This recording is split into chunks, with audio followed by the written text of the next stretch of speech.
Hello and welcome to the Stories of Northern Life from the Sault Ste. Marie Museum. This episode is a continuation from last week's episode on heritage properties, and we will go through all the designated plaques, buildings, and sites of Sault Ste. Marie. So let's get into it.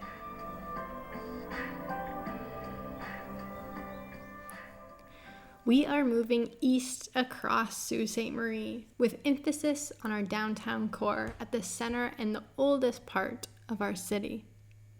So let's talk about plaques. The Voyageurs plaque on 111 Huron Street. On the corner of Queen Street West and Huron Street, this plaque commemorates Voyageurs, coureurs de bois, and other gallant sons of old France who since 1622 have passed this way and made the Sioux known to the world.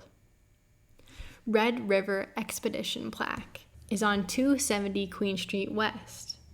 On the corner of Queen Street West and Huron Street, this plaque commemorates in 1870 when the Red River Expedition under Colonel Wolseley portaged the Sioux Rapids beginning May 23rd.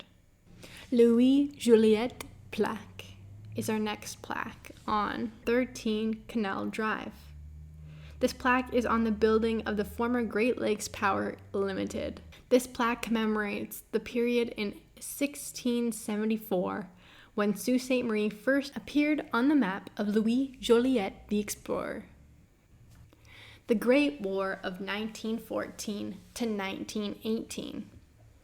This plaque is on 24 Wellington Street West, on the top of Gore Street. This plaque commemorates the Great War of 1914 to 1918 and the memory of the New Ontario's dead, placed by their comrades in August 1923. The International Hotel stone plaque is on 311 Queen Street East. This plaque represents the International Hotel, which was completed in 1888. The hotel was beyond its time and talked about from here to Toronto. The 225-room International Hotel reflected the growth of the young town of Sault Ste. Marie, which had been spurred by the coming of the Canadian Pacific Railway and the construction of the International Railway Bridge in 1867. Close to the St. Mary's River, the major transportation route, this hotel had its own wharf for tourist vessels and excellent fishing outside the hotel doors. The International Hotel was completely destroyed on January 10th, 1916, by a fire. Today, only the corner post of the stone wall which surrounded the hotel remains.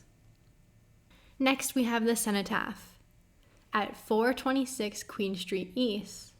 The Sault Ste. Marie Cenotaph stands in front of the courthouse, designed by Alfred Howell and unveiled in 1925. The monument is notable for its inscription composed by Rudyard Kipling for the city. Lastly, for plaques, it's the Rotary Welcome Cornice at 8995 Foster Drive. The stone base of the arch are the remains of the original 1938 Welcome Arch that greeted travelers across St. Mary's River on the International Ferry from the United States. With assistance from the Rotary Club in 2011, the arch has been replaced in a modern format. Now on to buildings. We're going all the way back West End to start off with the General Office Building at 75 Huron Street. We know this site as the Algoma Conservatory of Music now. The General Office Building was built at the turn of the 20th century, with its round arched openings and massive rough-faced masonry.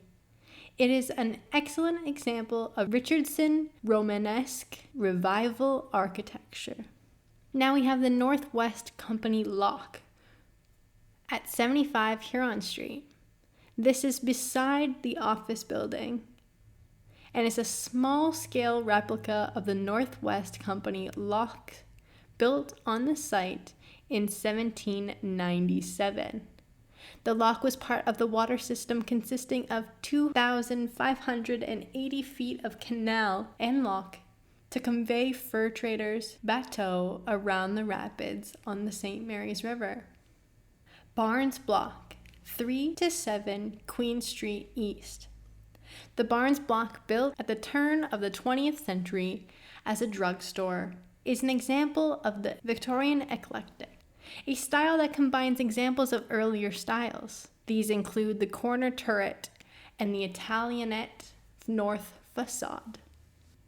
Coronation and Husky Block at 234 to 246 Queen Street East. These downtown buildings were built in 1902 by local architect H. Russell Hulton. And like the Lake Superior Company office building, these are good examples of Romanesque revival style and built with local sandstone. Memorial Tower, 269 Queen Street East, which is both considered a historical plaque and a building. The Memorial Tower was a part of the Memorial Gardens built in 1949 and demolished in 2005 to make way for the Esser Center. The tower commemorates those who have died in the World and Korean Wars and now are recorded with the names from the war in Afghanistan. With its streamlined form and its use of concrete and glass blocks, the tower is an example of modern style.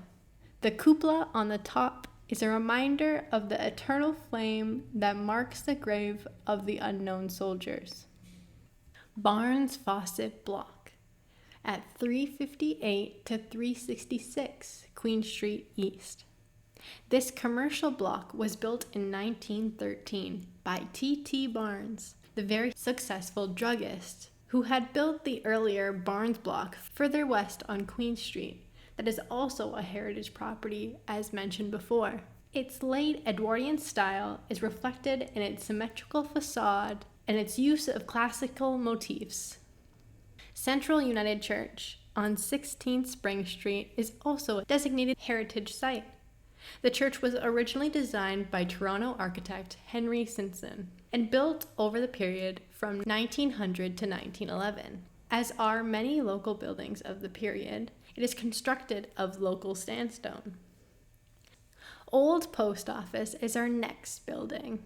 It is at 690 Queen Street East. The old post office was designed in 1902 by David Ewart, chief architect of the Federal Department of Public Works. Its Victorian classical style is typical of the federal architecture at the turn of the 20th century. No longer a post office, it is now home to the Sault Ste. Marie Museum, and that's us. Next we have Dawson Block. It is our next door neighbor here at the museum, at 708 to 714 Queen Street East.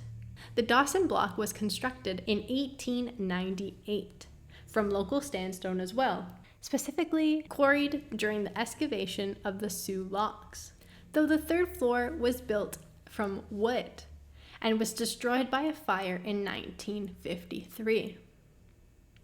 As the location of the Dawson & Co. grocery store, it is linked to the commercial history of the city. Precious Blood Cathedral, 778 Queen Street East. The cathedral, the oldest surviving church in the city, built in 1876 to replace a wooden church nearby, consisted originally of the present narthex, nave, and tower. Then the transepts, designed by H. Russell Hulton, who designed the Coronation in Hussey, further west on Queen Street, was added in 1901. Now we have another very familiar favorite in the Sioux, the Old Stone House, at 831 Queen Street East. Built in 1812 to 1814 by fur trader Charles Oakes Ermatinger. The Old Stone House is the oldest house northwest Toronto. For many years, it was the center of social and business life in Sault Ste. Marie, hosting a series of notable visitors in the 19th century, and now a museum of local and northern fur trade. It is built of rough-cut fieldstone, and the house is a good example of vernacular Georgian architecture. Right beside it, we have Clerg Blockhouse. Built in 1819, the fieldstone lower floor is the remains of the powder magazine of the Northwest Fur Co. Fort. The log second story, added at the end of the 19th century, was home of pioneer industrialist Francis Hector Clerg. The blockhouse was moved to its current site in 1996 to save it from demolition. Next historical site we have is Algonquin Hotel at 864 Queen Street East. The hotel, which was built in 1888 by local businessman and former mayor W.T. Plummer, took advantage of the location close to one of the 3 important docks to serve the traveling public. Now we have the Canadian Bushplane Heritage Center at 69 Church Street. The 2 hangars were built in 1924 to 1925 and in 1947 to serve as maintenance locations for the bushplanes of the Ontario Provincial Air Service. Methods of suppressing forest fires were developed and tested here. The 1924 hangar pioneered the use of wide spans for hangar construction. The 1947 hangar is now the home of the Canadian Bushplane Heritage Center. Next, we have the Forest Insects Research Laboratory at 875 Queen Street East. The former Forest Insect Laboratory was built in 1944 and quickly became an internationally known center for research into control of destructive forest insects. It expanded and developed into the Great Lakes Forestry Center. After the laboratory's time, the building housed offices and several local businesses, but now it's home to Science North. As we continue to work our way east across the city, identifying heritage sites, we now find ourselves at Old Town Cemetery, 1186 Queen Street East. The Old Town Cemetery was in use from 1864 to 1914 and is the burial place of many early prominent citizens, including Weymouth Simpson and Henry Pilgrim. Bishop Fauquier Memorial Chapel and Cemetery at 154 Queen Street East. The chapel was built in 1883 and is the only surviving buildings of the Shinwalk School, an Indian residential school operated by the Anglican Church. Its design is typical Gothic revival. The Memorial Chapel Cemetery is located behind the chapel. Now we go all the way up to Butchin House, more commonly known as Mockingbird Hill Farm, at 943 Landslide Road. The Butchin House, named after the family that owned it for many years, is the remains of a settler's log cabin built in the later part of the 19th century. It's an example of traditional early Canadian timber construction. The Butchin House is the only locally known surviving hand-honed square log building in Sault Ste. Marie. Originally situated on Carpent Beach Road, the house was moved to its present site in 1990 to save it from demolition. And there you have it, all 38 of Sault Ste. Marie's designated heritage sites. Come back again next week for another episode on historical buildings that may have been demolished or no longer in its full glory. We are going to bring them back to life by talking about them on this podcast. Thank you so much for listening, and talk to you soon.